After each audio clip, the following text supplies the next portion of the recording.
Tampa Bay Buccaneers from the 48-yard line. Second down, 13. Brady lobs one downfield. Caught ball by Gronkowski inside the 20 to the 15-10. Gronkowski to the 5 to the 4-yard line.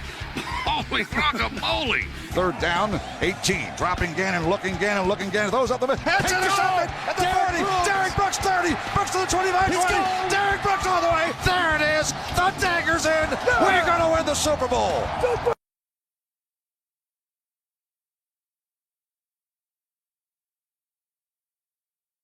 Tampa Bay Buccaneers, and you're listening to the Cannon Fire Podcast. Cannon Fire Podcast, brother. You ain't listening, and you're missing out. Woo!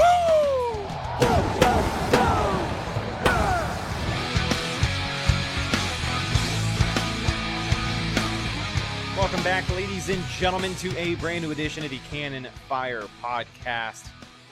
Back at you today for episode 202. It is the mailbag episode, a formula that, we've used before. A mailbag show is nothing new, but I think with this season, we are definitely going to try and work it into our regular schedule as we approach 3 shows a week. Social media. But welcome back to the show. I'm your host, as always, Rhett Matthew, joined alongside me, my good buddy and co-host, the Philly Bucks.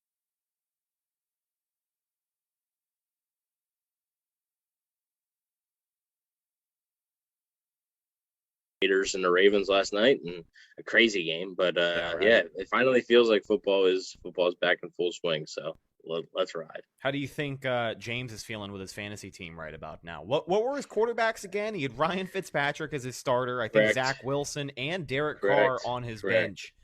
And I'm sure we can only guess who he tried to start this week, right? It's comical. He doesn't even try. It's just it's shameful. He shouldn't really play fantasy football.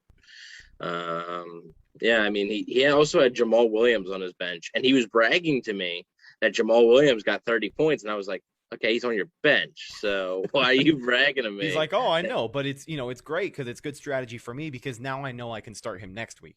He just thinks every guy's going to do that every week. Yeah. It's just Yeah, if you do it totally. once, you can do it again.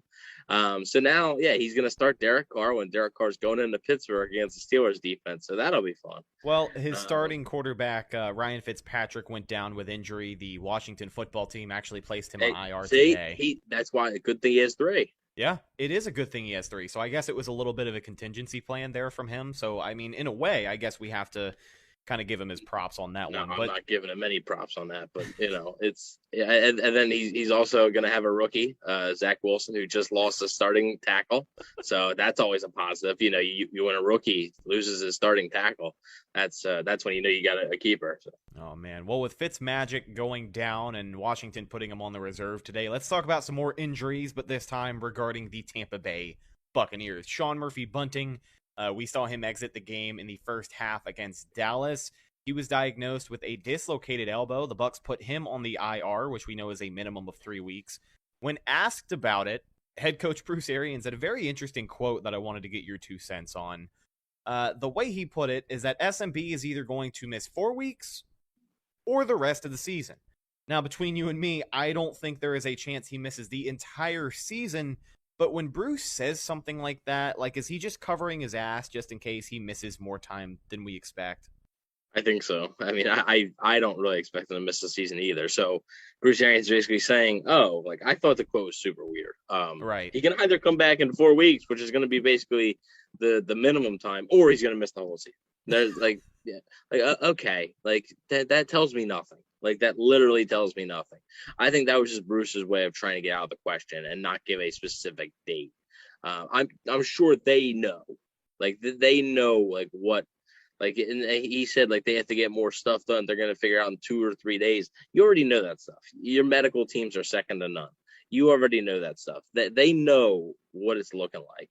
So I think, like you said, he's just trying to cover all bases, not trying to say, we'll be back in 5 weeks, and then all of a sudden he's back in 8 weeks, and it looks like Bruce Arians looks like an idiot then. Yeah. So I just think he's just trying to cover his butt, and we'll see if he does miss the season, maybe that does change the Bucs' plans as far as adding a veteran corner, whether it be a trade at the trade deadline. I actually thought about that today. If Sean Murphy Bunting were to miss the whole season, I think the trade deadline is something, it's rare. It's not like the MLB or NBA trade deadlines where there's a lot of moves. There's not a ton of moves there, but it's possible that a veteran corner could be out there for the taking. Not like Stephon Gilmore or anything, so don't get on that train. I know there's going to be people, but if you were to miss a season, maybe that changes their plans as far as adding a veteran corner. But I don't expect him to miss a season. I think the max is probably 5 or 6 weeks. I'm not a doctor, but I would guess the max is about 5 or 6 weeks. Now, regarding some updates out of that secondary, the Buccaneers did bring in a veteran corner. While he probably wasn't the veteran corner that people were asking for, it is a very interesting situation. Pierre Desir, I believe his name is. Wanted to get your thoughts on that guy because he definitely has experience starting, and he even had a couple of picks last year. They brought in a veteran corner who used to play for the Seattle Seahawks. Ladies and gentlemen, Pierre Desir. That's right. Who else did you think? Yeah. I don't know anybody. Do you think of anybody else? Who were you expecting? Pierre Desir was actually, he played decent. He played for the Colts for a few years, and he played decent there. He's bounced around from team to team a little bit, but he played on the Jets last season and had 3 interceptions, including 1 pick six. He's, I think, 31 years old. He actually signed with the Seahawks this past offseason, but then ended up getting cut during training camp. So now he's a free agent, and the Bucs signed him to their practice squad. I would suspect if he's able to, if he's able to get up to speed on the defense enough, and like the Atlanta offense that's coming up, I would suspect he would be a practice squad elevation guy for this coming week. You're allowed 2, so I would suspect he would be a guy, because I would guess the Bucs would rather put a guy like him in over a guy like D. Delaney if they have to. So it's no guarantee, and because we'll see how ready he's able to be with the playbook and be able to get up to speed on that stuff. But if they were to have an elevation there, I think it would be him. But no Richard Sherman like a lot of people were hoping. I do not believe that is going to be happening. Yeah. Well, another change in that secondary, I'm not sure if you mentioned it, but safety Andrew Adams was elevated from the practice squad this week, and that's a nice little reunion there because we know he had ended up signing with the Eagles over the offseason, went and did some special teams work in the preseason. I don't think he landed the role that he entirely wanted over there. Not sure how things didn't work out, but regardless, he is back here in Tampa Bay and is actually counting against the 53-man roster once again. So good for Andrew Adams. But one more update on that secondary before we start to get to these questions. Jordan Whitehead possibly looking ready to go for week number 2. He definitely looks a lot better this week than he did last week. I know that BA was optimistic coming into the season opener, said that, there's a really good chance that he'll play, but obviously that injury lingered around a little bit longer than we expected. He wasn't getting the action in practice. He is back at practice now. I know today he wasn't out there in pads, but he was out there moving around, running around, doing stuff. And I believe that the section that is open to the media, he was really only getting special teams work. But you got to feel better about Jordan Whitehead at least being out there and participating, because we saw in week 1 how depleted this secondary can get even when you're missing only 1 or 2 guys to injury.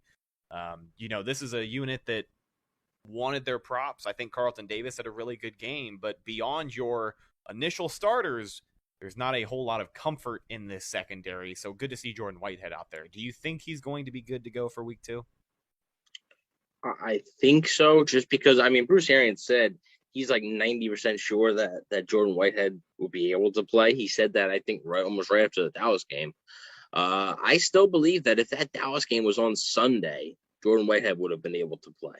I think it's just with it being Thursday and the short week, I just think they didn't want to risk anything. I think he'll play. I think he'll be on a snap count, but I do think he'll play. Now today, Jordan Whitehead not really doing much. It was a light practice for the entire team today. They weren't even wearing full pads. So nobody was wearing full pads. So It's hard to base. It really is hard to judge. We'll see more on Wednesday and Thursday. I think those will be the two. I mean, if he doesn't participate Wednesday or Thursday, then I would guess he's not playing. But I would guess if he's limited, he'll probably be questionable going into the game, but I think he might give it a go. Yeah, you'd love to see it. Now let's go ahead and get into these questions. This is an assortment of emails. You guys can actually send us an email at any time, cannonfirepodcast@gmail.com. It is not strictly reserved for the mailbag show, but it is definitely appreciated when we need to find some content.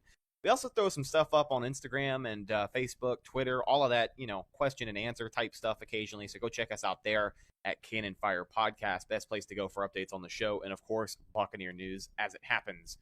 So let's get to our first question. We will keep the conversation on this secondary because it seems like that's the hot topic this week. I mean, with the injuries and the performance that they had in week 1, let's go ahead and break this down and start getting to these questions.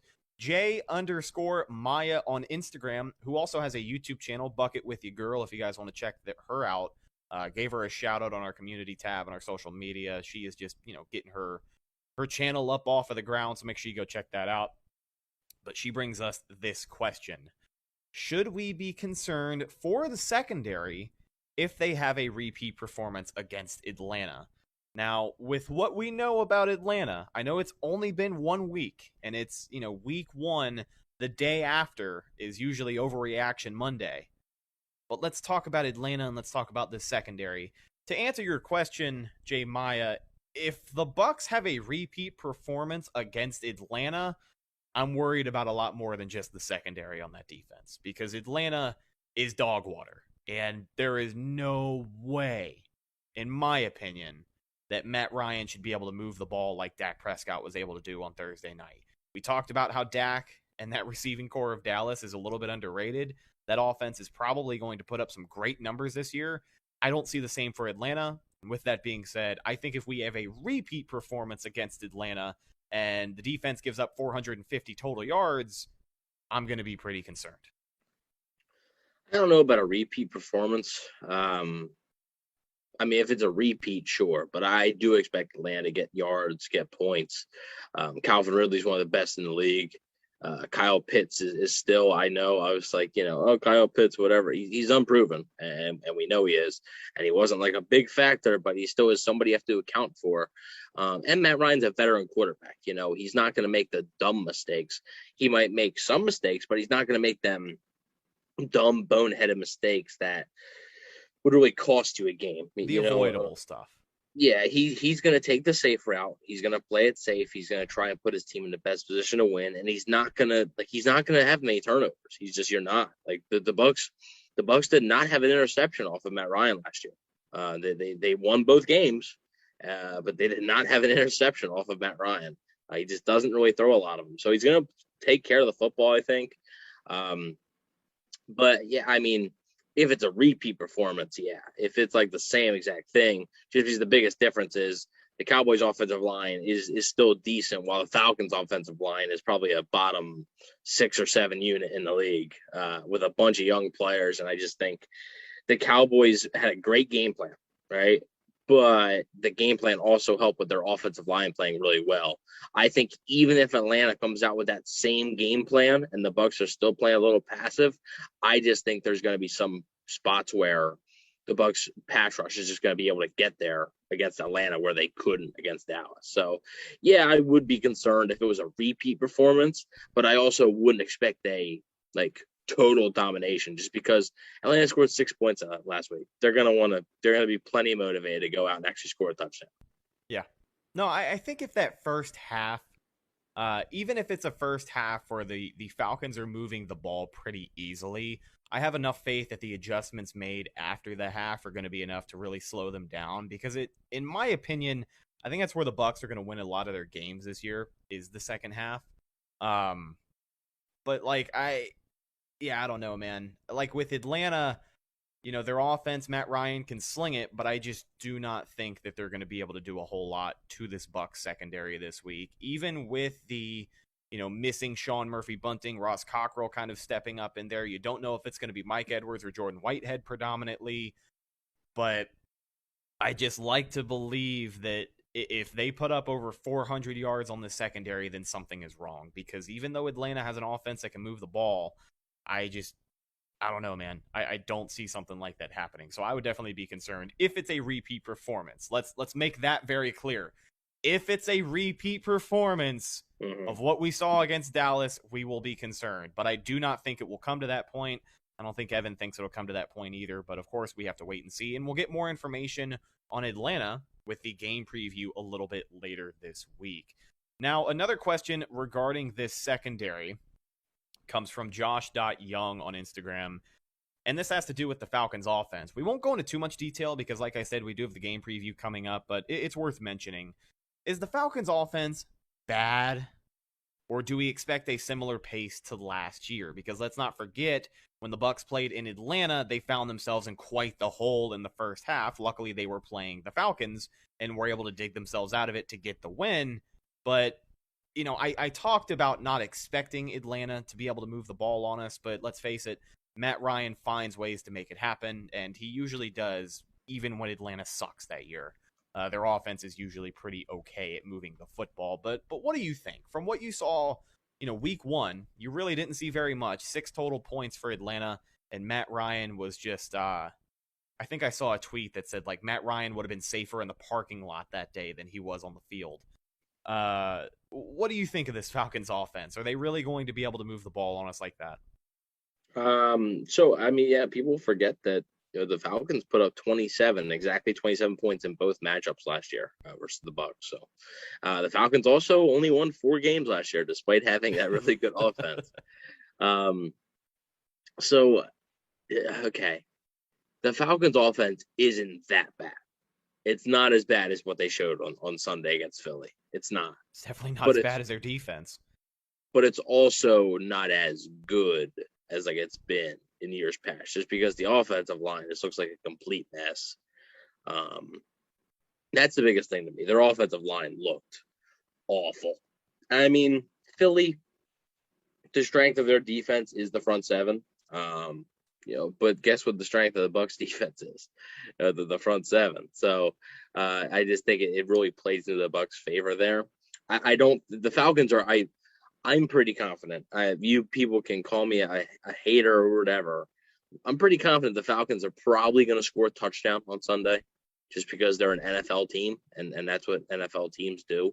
Like I said, they didn't score. He scored 6 points. I think they're going to score more than 6 points. Yeah, I don't think the Bucs are going to shut them out by any means. I mean, they're going to score more than 6 points. Okay, like the offense still does have talent. It still does have Calvin Ridley, Russell Gage, Kyle Pitts, and like we talked about earlier, Matt Ryan. So we're not really going to get too much into it because that's for later this week. That's for Thursday or Friday, whenever that may be. But like I said, I don't think they're that bad. They're not as bad, but they're also, I wouldn't expect the Falcons to drop 30 on the Bucs, but I also wouldn't come out and expect them to, the Bucs will just stall out 3 points. No, I wouldn't expect that. I think it's going to be, the Falcons are going to score points.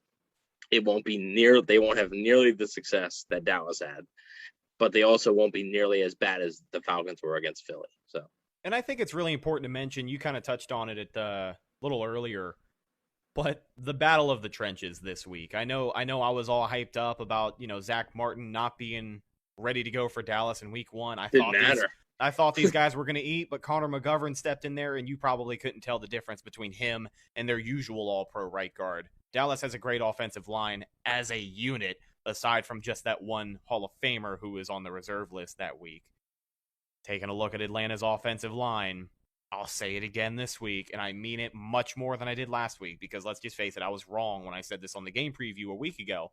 But there is no reason that our guys should not get to Matt Ryan more than one time, and at the very least, keep him on his ass for the entire game, right? Like, keep him unsteady in the pocket, force him to move around, go through his progressions, extend those plays, get your guys in the secondary in a better playmaking position, or at the very least, hit the damn quarterback, because that's what's going to cause mistakes. That's what's going to cause this offense to stall out.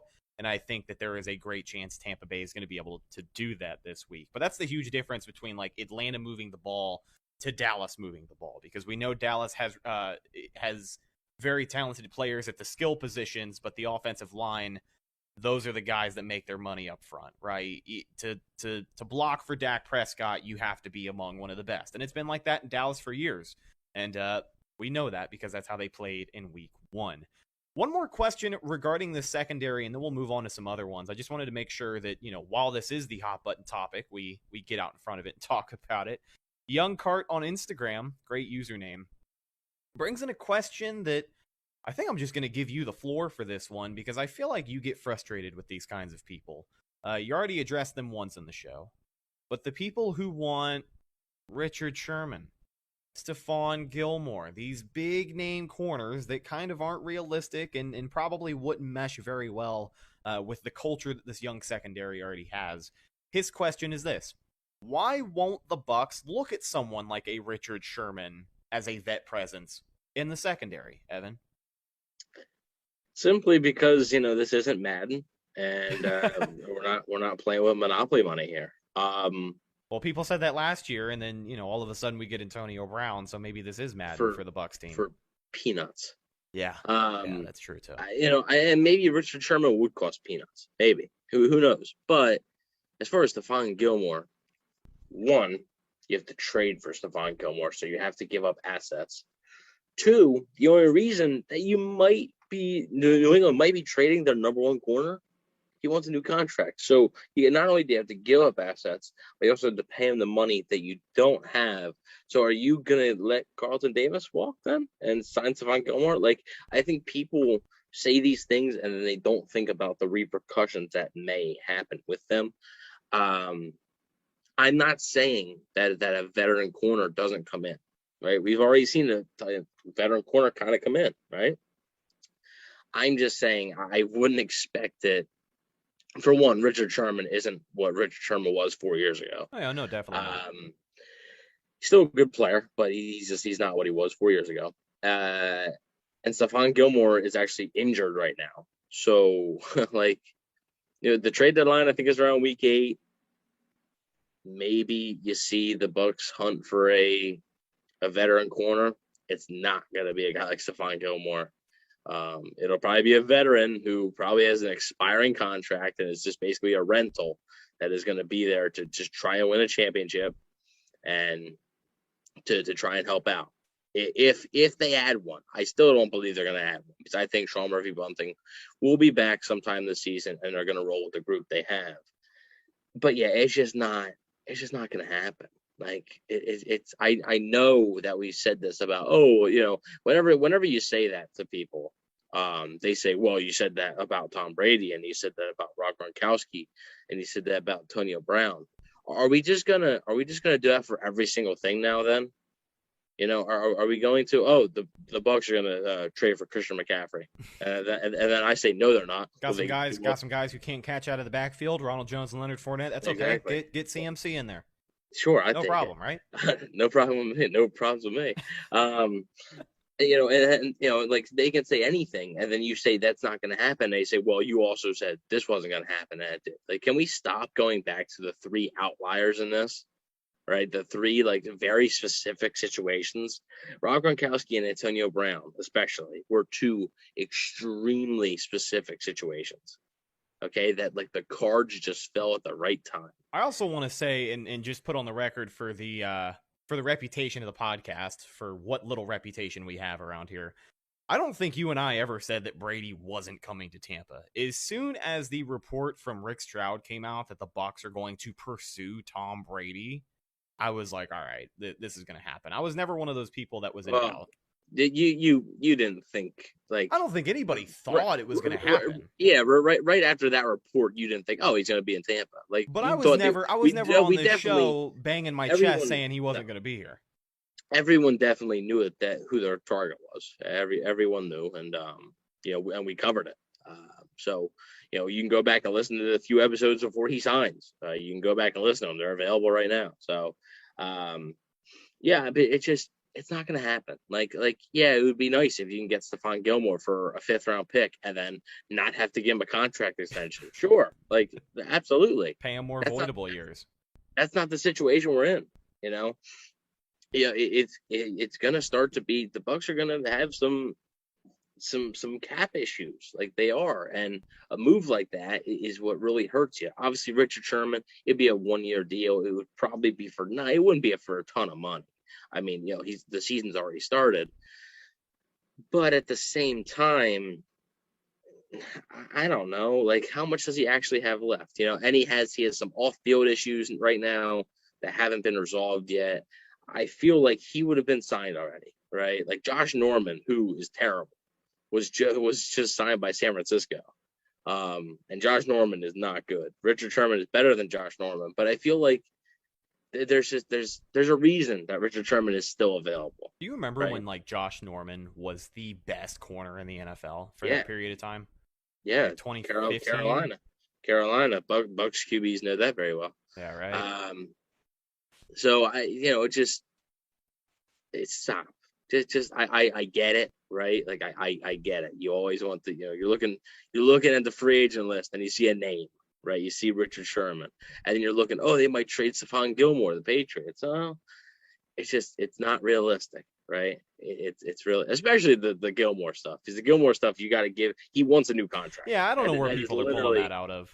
Every now and traded. Again, I think it's just because Brady. It's just because Brady was a Patriot. Brady came to Tampa, and Gronkowski was a Patriot and came to Tampa. They just think that just because Brady's here, that means that every other good Patriots player is just going to follow. And that's not the case. Yeah. Let's go ahead and get into our next batch of emails. This one comes from Emily Compa, and the tagline is "Experience where it counts." I kind of like the direction this one is heading, and I'm curious to get your thoughts.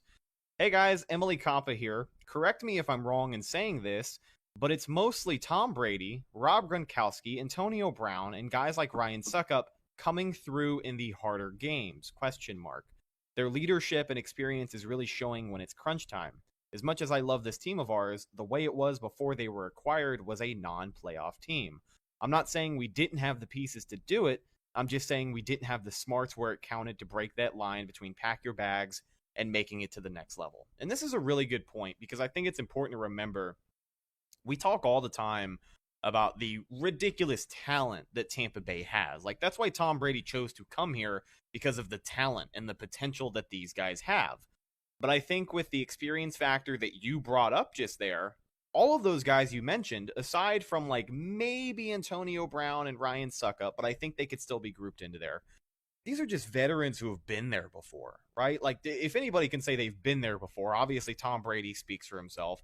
Rob Gronkowski has a great resume. Antonio Brown has, while he hasn't gotten a ring before his time in Tampa, he's been around playoff teams. The Pittsburgh Steelers, when they were in their prime with AB, Le'Veon Bell doing their thing, bro, like that was a great playoff team. So he's been around that culture before. Ryan Suckup, I can't exactly speak for, because I don't know what. No, he played on some. He played on some playoff teams. Yeah. So, I mean, these guys have been there before. And I think when you look at the Bucks, even though we have all of that talent, Mike Evans, 7 years in the NFL, before Tom Brady came here, had never even sniffed the playoffs. Levante David, one of the best linebackers in the NFL, didn't get his roses because he had never been to the playoffs. He didn't have that postseason experience. He had never been there before.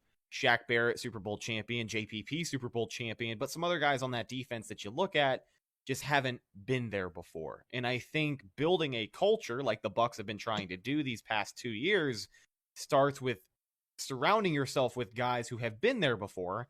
And luckily, with the Buccaneers reaching the top of the mountain, winning a Super Bowl championship, every single person on that roster can now say they've been there before. But I wanted to get your take on what Emily brings to the table. I think it's a great point. It is a good point. I think especially in the close games, I think you're starting to see it, right? The close games of what to do, what not to do. And obviously, as time goes on, we'll see it less, because the guys like Tom Brady and Rob Gronkowski and Antonio Brown, Ryan Suckup, those guys will stand out less. And you want to know why? Is the rest of the team is experiencing the same thing. So now they know what to do in that situation.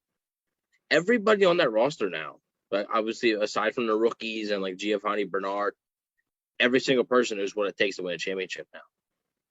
Every single one of them, they know what it takes to win a championship, because they did it. And that experience is invaluable, right? So I think, right, especially last year and in games like the last one against Dallas, you really see it. But I think as the games go on, you're going to see those guys like Tom Brady and stuff, not necessarily performance-wise, but like the situational and knowing what to do and being there before. You're going to see that stand out less and less. It'll still be there, but it'll stand out less and less because everybody around them now also knows what to do. Mm-hmm. Everyone, Mike Evans and Chris Godwin, they know what to do in a 2-minute drill now, right? Not like they, obviously they knew how to play football before, but like they know how to execute a successful 2-minute drill to go and win the game, which was an issue in Tampa in years past, right? The offensive line, they know what they got to do. The running backs, they know what they got to do. The defense, they know when a big drive is needed to get a big stop, right? To get the big turnover. They now know that. The special teams, they know when, hey, Bradley Pinion knows people's champ. He knows he's got to pin him down there. Right. He's got to pin him. And obviously he's trying to do it every time, but like it's more situational awareness because these guys are experiencing this. Exactly. Every single person on that roster, whether it's a Devin White, Levante David, like you said, Levante David was the veteran and he'd never been to the playoffs even. No, not one playoff game. And then he wins a championship. So it's an invaluable experience. Thankful for, Tom Brady and Rob Gronkowski because those guys did bring those types of experiences and situational awareness to the team. But I just think, like I said, I think it's going to be standing out less and less because everybody else is going to have that same exact experience. And now they're going to know how to win. Yeah. They finally know how to win and what it takes to win. And that is the number one key in football. And it's also not so much about, like you said, they didn't know how to. It's not like they didn't know how to do it before, right? Like Chris Godwin knows how to perform a 2-minute drill. The guys on the offense know what they're doing. The guys on the defense, when they have to make a stop, they know that.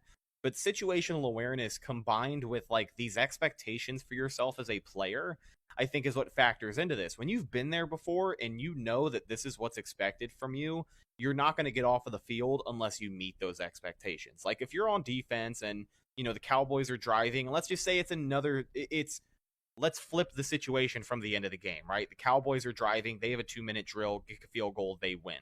The defense knows that the expectation is no points. And, when you have that level of not only communication, but experience and just wherewithal that everybody understands each other, that's the expectation. And if you don't meet the expectation, you're probably going to lose a football game. Yeah, and things don't always go their way. The defense did give up the field goal, right? In Chicago last year, the Bucs had a 2-minute drill to win the game. Didn't get it done. Not everything's going to work out. You're not going to execute a perfect 2-minute drill every single time you have it, every single time you need it. You're not going to get the defensive stop every single time you need it. You're not going to get the turnover every single time you need it. That's football, right? That just happens. Like, not everything is going to go according to plan, but it's so valuable to have that experience to know what moments are big, right? And obviously, but like the winning thing, like, they didn't know how to win. Like that's a culture thing. They didn't know how to win. You always said, oh, the Bucs are great at finding ways to lose games, and they always seem to find a different way. That is the players not knowing how to win. That's what that is. And now you know what they're doing? They're finding different ways to win football games. Last year they were down 17-0 at halftime against Atlanta. They won that football game. Sure, then they did. Then the very next week, blow the doors off of Detroit. That's another way to win the football game. This week, going down, Atlanta, Dallas is an underdog. They're Bucs were heavily favored. It's a bright light game. Big. You open up the season, you go down, you find a way to win the football game. And that's what they're doing now. That's how I know that this team and the players on this team have finally learned how to win. Because beforehand, they didn't know how to win. It would always be something crazy that would happen, whether it be Matt Gay versus the Giants, right? Doing everything else right, missing the kick, losing the game. That's not knowing how to win. You didn't win the game. And it's so nice, and it's such a breath of fresh air to see a football team that finally understands how to get the job done. Yeah. I mean, one of those crazy ass things that happen, I think, could be grouped into Chris Godwin fumbling on the 2-yard line. Literally, that would have been it. That would have been the dagger for any Tampa Bay teams in the past. And I'll wrap it up. We even thought it was. Yeah. There was some. We were like, oh, like that's. We text each other. We were like, that might do it, because we were like, that is just so like 2010 to 2019. That is just so Bucks. Yeah. You know, that touchdown ends the game, but nope, you can't even get a field goal out of it because he fumbles. One more thing I'll say to wrap this up, and call me biased, call me a Brady fanboy. Maybe it's this part of it coming out of me, but somebody else said it on, I believe, our post-game video. Somebody had commented and said that if you had any other quarterback in the NFL, I don't know if the Buccaneers win this game. And I kind of agree with that statement, only because you think about everything that this Bucs team has gone through over the last season, right? Tom Brady being brought in, changing the culture. Bruce Arians, from even his first day in 2019, has been working pretty hard to get this Bucs team where they are right now. And I only say Tom Brady because that's, obviously the quarterback the Bucs chose, and he chose Tampa Bay. But I think it's just the perfect analogy for this situation. Tom Brady, that's why he's on your team. We talked about this way back last April when they signed him. This is why you sign him. Because let's face it, any other quarterback the Bucs have had over the last 10 years, I don't know is going to flawlessly execute a 2-minute drive like that. With limited timeouts, mind you, right? And then at the very end of it, he has enough time to throw 3 straight incompletions to run the clock down so the Buccaneers can squeeze as much time left, get out of there, kick the game winner, and go home. I just don't know if that happens with any other quarterback. I know, obviously, you can put Patrick Mahomes in there and say that, yeah, he can do stuff like this. And sure, physically, there's other QBs who can do it. But with the way that this Bucs team has been built, and Tom Brady being the catalyst for all of it, I don't know if there's another quarterback who can go in there and do that with these guys, because we just talk about, the way that he elevates everybody around him. And that's kind of what I think this whole, last 10 minutes have been talking about with Emily's question. But we'll wrap it up with this. I just wanted to, kind of throw that out there, I guess. The only one you could make the argument for is Mahomes. That's pretty much maybe Aaron Rodgers, but his week 1 performance was garbage. He's the one who lost me my goddamn fantasy matchup this week, Evan. Maybe Russell Wilson, id but Tom Brady with if for this particular also. How'd you like that L? I didn't. Not at all. We play. Do we play each other again this year or no? Just if we get to the playoffs. I'm not sure. I'll have to check. Okay. I will check. So our buddy Fisher, though, he was talking a big game. He got blown out. So. Oh my God, did he really? Yeah, he lost by almost 40. So Fisher, you gotta step it up, buddy. Peloton boy, you gotta step it up. Man. So yeah, it's maybe you can make a case for those guys, but like you said, for this particular situation, it's almost kind of perfect. To have that guy. Yeah, and it's exactly right. We've said it a lot. That's why, obviously you bring Tom Brady in. Technically, what you brought Tom Brady in for, he's already done. Which is kind of crazy. Just bring him in for the 2-minute drills. Let me clean that part up. Like what you brought him in for, he's already done. He's won your world championship. But you also bring him in for moments like that. That's why, that's why you draft someone at number 1 overall. That's why you draft a quarterback. He is brought there to do that. That is why you get that guy. If you want a basic true 2-minute drill when you're going to go 7-10 in a season, sign Andy Dalton. And you what you sign, that's what you'll get. It won't be terrible, but also don't expect anything spectacular. You sign Tom Brady. You draft Jameis Winston at 1 to try and get moments like that. That's why you do it. That's why the Bengals drafted Joe Burrow at 1. The Jaguars drafting Trevor Lawrence at 1. The Rams trading for Matthew Stafford, right? The Broncos signing Peyton Manning. That's what you're chasing. And that's exactly what Tom Brady is delivering right now. Hell yeah, man. Let's go ahead and move on to our final question. And then, of course, we'll close out with Evan's take bag if you have one this week. But this is a bonus question, I guess, also from Emily Compa. But the question more so from her husband, Joseph. who also says hi, by the way. Joseph is the one who got Emily into watching the show, and she said she is extremely happy for that, and she loves the show. So thanks for your question, Emily. Let's go ahead and get to this one. Shifting the topic over to the tight end room. We've had this discussion before, right? I feel like we have it once every 3 months. My husband, Joseph, insists that O.J. Howard should be traded. I say that O.J. will make the difference in some of our games this season and some big catches during crunch time games, but what do you think? Should O.J. Howard be traded? Because obviously he didn't bring very much to this offense week 1. A lot of people say that we can do just fine without him, and he has without a doubt been a controversial topic for Bucs fans these past few seasons because of the injury history, not being able to finish out a season, and just the lack of overall production that the Bucs thought they were going to get when they got him at pick number 19? Yeah. So it's tough because I would say if they're going to trade for a veteran corner, maybe O.J. Howard is a part of that deal. Maybe it's like O.J. Howard and like a 4th round pick to somebody for a veteran corner. So you think it's a possibility we could see him traded before the deadline? It's a possibility if he keeps playing 6 snaps a game, just like he did against Dallas. I mean, if he's barely out there, who knows? And he's a free agent after this year. The Bucs, this is his 5th year option year. So the Bucs, he's an unrestricted free agent.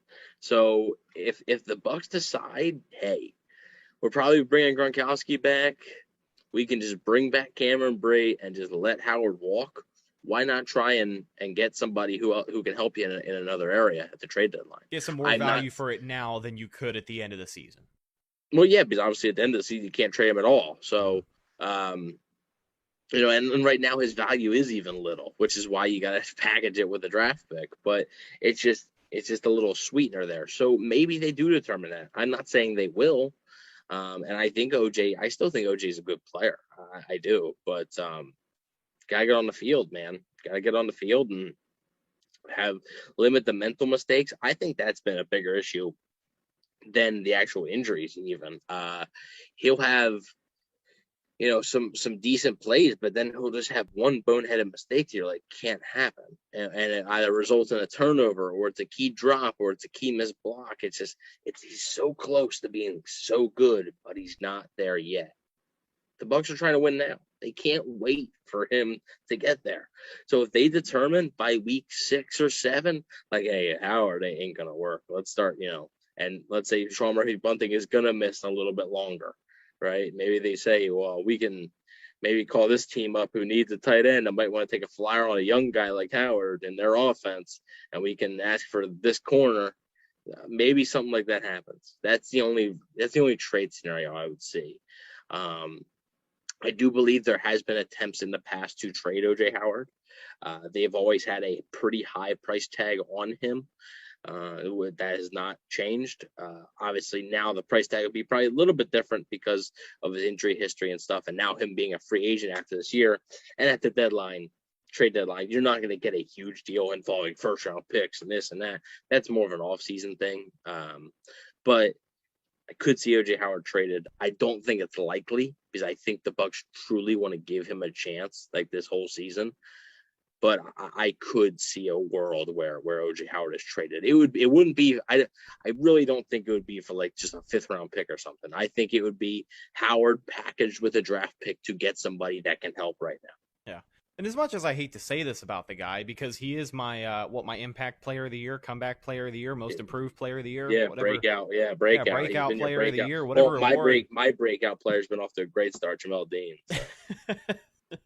Hey, at least he's seeing the field, right? I mean, 6 total snaps. What would you rather, not see the field or suck when you're on it? I don't know. But I don't think it's a coincidence that we keep talking about this because it just, like you said, I think it's something the Bucs might have had in their back pocket for a long period of time.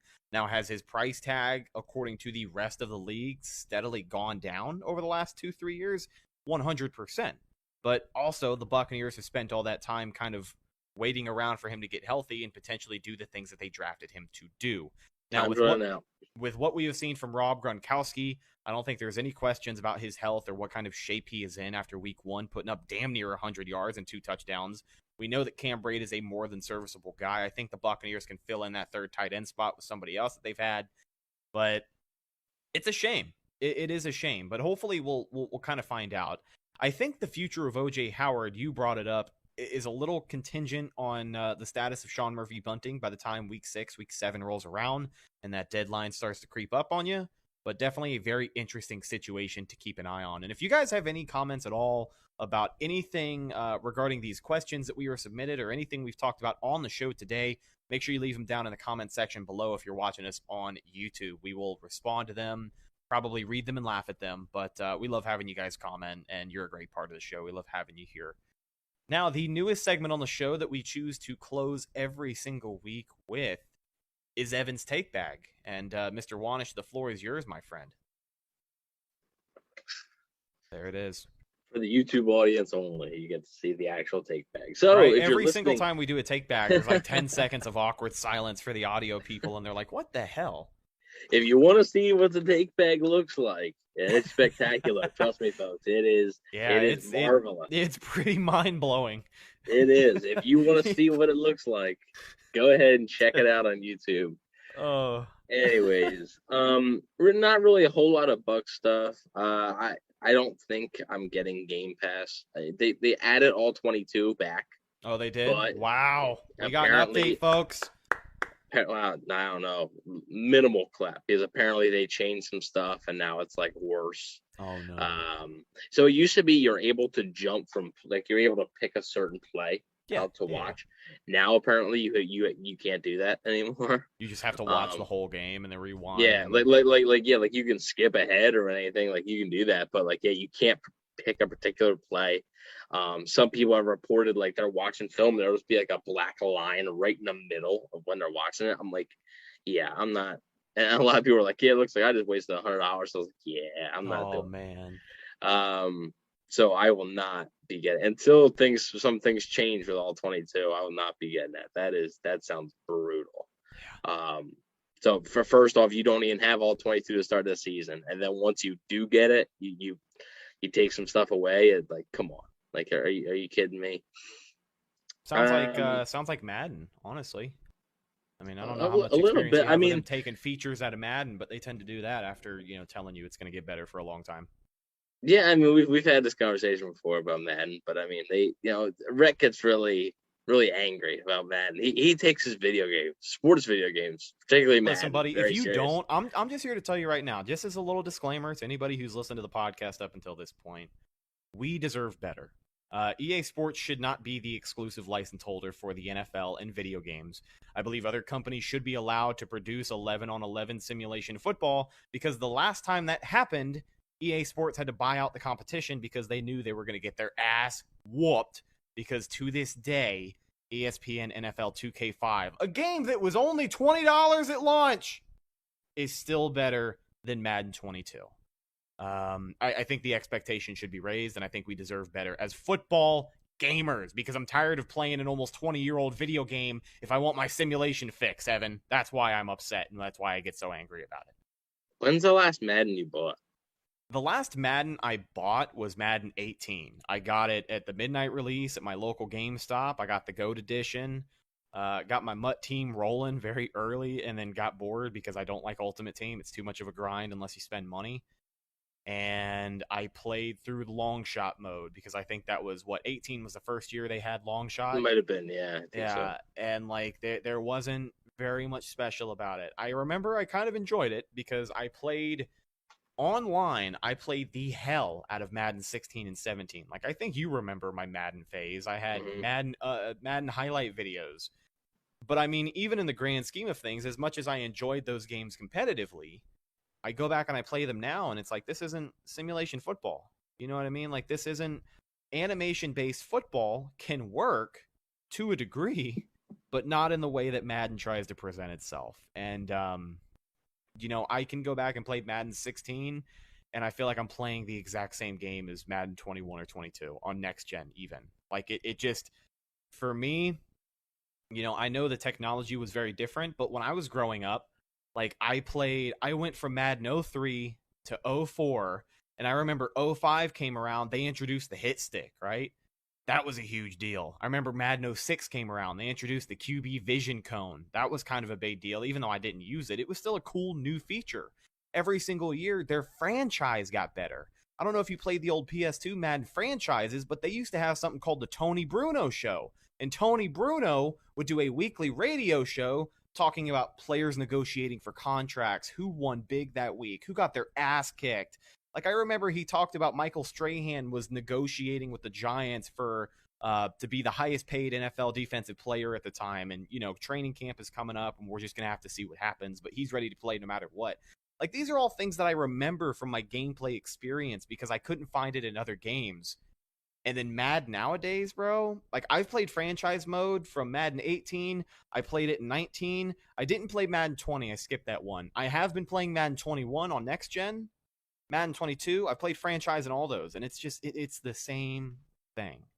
Like Madden 22, didn't they just promote and tout that you can sign assistant coaches again, even though they're not licensed assistant coaches? Bro, back in Madden 06 and 07 in franchise mode, you could sign whoever the hell you wanted to be your offensive and defensive coordinator.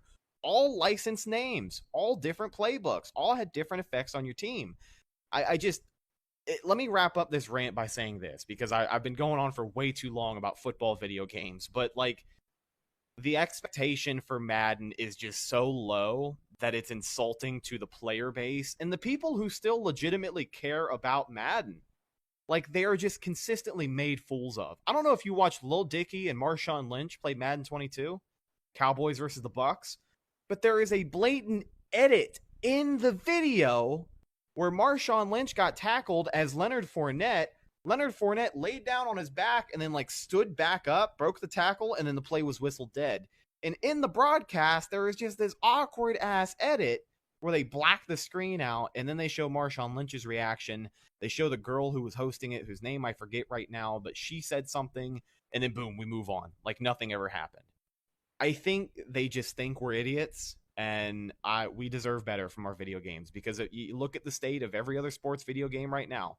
I don't know why 2K players complain the way that they do. Have you seen the depth in those games, bro?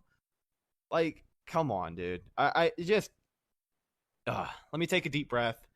Let me step down off of my soapbox. Sorry, ladies and gentlemen, for, I know you're listening to a Buccaneers podcast, but we had to... It's the very end of the show, right? It's the take back. There's my contribution. There you go. Madden sucks, and it will be trash until EA is no longer the exclusive rights holder of NFL football, NFL video games.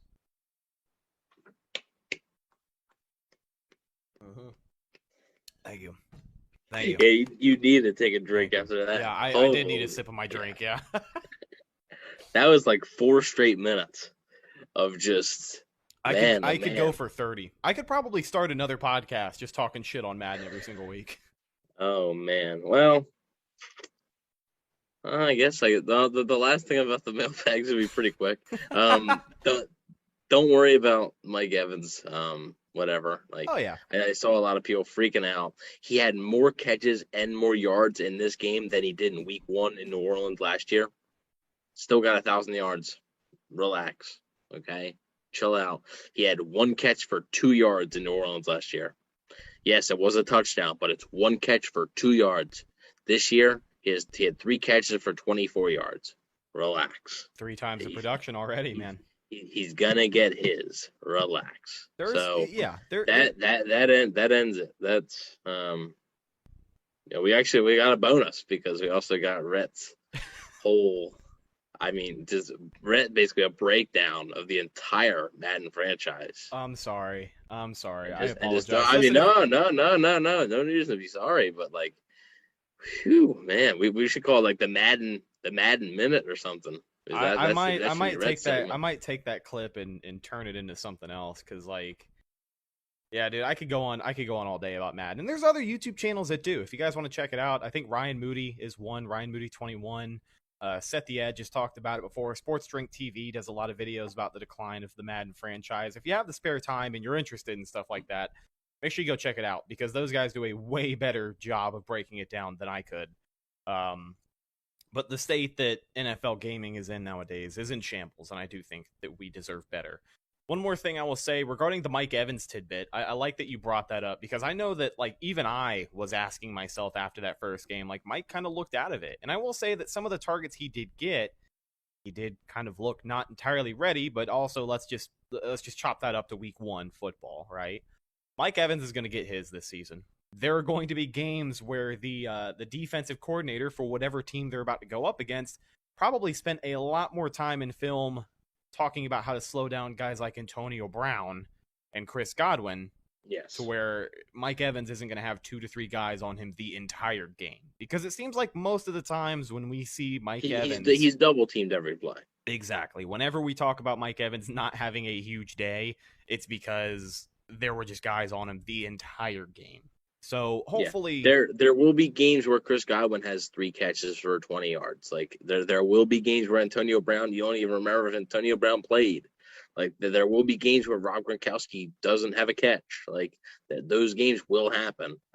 It's just the nature of the beast. And when you have a high-powered offense like that, only one football and there's only 4 quarters. So yeah, very, very true. But ladies and gentlemen, that's just about going to do it for this week's episode of the Cannon Fire Podcast. Thank you to every single person who sent in questions, takes, whatever it may be regarding the Cannon Fire mailbag. Looking forward to this to be a pretty regular part of the show as we get back to 3 shows a week here in the regular season. We will talk to you guys a little bit later this week. Now, I know at this point you guys probably think we have commitment issues as far as the schedule goes, and that's just because of my day job. It kind of ruins any planning that I might have for my schedule that week. But either Thursday or Friday, for sure, like it's going to be one of those 2 days, I promise you. It's not going to be Saturday. It's not even going to be tomorrow, Wednesday. Thursday or Friday, we're going to be back on our game preview show. We might even have a special guest with us. Who knows? But we will talk to you guys more about the upcoming matchup with the Atlanta Falcons, and we'll break down all the latest news at that time. Make sure you follow the show on social media, Facebook, Instagram, and Twitter. All of those are Cannon Fire Podcast. Best place to go for updates on the show. And of course, Buccaneer news as it happens. Speaking of Bucs news as it happens, you can follow my co-host Evan on Instagram at Bucs_daily, the #1 Buccaneers fan page on Instagram, rapidly approaching 30,000 followers. You can also find Evan on Twitter at EvanNFL, where he will not follow you back. But I'll tell you who will. That's myself. Instagram and Twitter at Redicus, RHETTAKUS. If you follow me, I will follow you back. Let's chop it up. Let's talk some Bucks. I am down whenever. Hell, send me a tweet about Madden, right? If you have any thoughts about the state of Madden, leave them in the comments down below. Send me a tweet. We'll talk about it. That's what we're here for, right?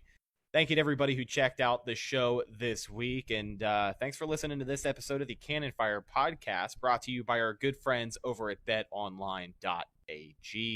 I am your host, as always, Rhett Matthews, signing off for my co-host, Evan Wanish, and like I said, we'll talk to you guys a little bit later this week for our game preview show. Excited to get to it.